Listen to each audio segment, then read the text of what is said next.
आपल्या प्लॉटवर अजून कुठंच तुम्हाला चिलिंग दिसणार नाही. सगळ्याच्या प्लॉटवर चिलिंग आली, पण आपल्या प्लॉटवर अजून नाही. आता कुठली खतं दिली ती तुम्हाला आता सांगतोच मी. तर नमस्कार शेतकरी मित्रांनो, सगळ्यात पहिल्यांदा आपल्या प्लॉटवर चिलिंग आलेलं नाही त्याचं कारण म्हणजे थंडी भरपूर वाढली, पण आपण आपल्या प्लॉटला पाणी मापात सोडलेलं आहे. संध्याकाळी आपण धूर केलाय, त्या धुरामुळे बागत हिट राहते. या धूर करण्यासाठी की नाही तुम्ही गायचं शेण वापरा बरं का, कारण की शेणामध्येच भरपूर हिट असती, त्यामुळे बागत गरम वाप चालती. त्यामुळे ही तुम्हाला करायचं आणि एक दिवस नाही, रोज तुम्हाला धूर करायचा आहे. आणि तुम्ही प्लॉटला सल्फर एकरी 2 किलो त्याच्यासोबत हुमिक 1 लिटर सोडू शकता 15 दिवसातनं. आणि बॅगा बघा, मी तुम्हाला काय म्हणलं होतं, आपल्या प्लॉटमध्ये पायाच्या बॅगा कमी पडतेल्या, इतक्या बॅगा आहेत त्या. ह्या बॅगातनं थंडी आतमध्ये शिरती, बरोबर आहे बरं का.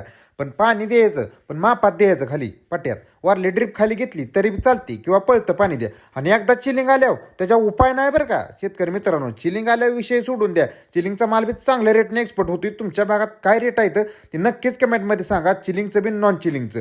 आणि चिलिंग आल्यावर कुठलंही खत सोडू नका तुम्ही, सल्फर सुद्धा देऊ नका, काही सुद्धा फरक पडणार नाही. मोकार खर्च करू नका, आधीच आपण लय तोट्यात आहे यंदा.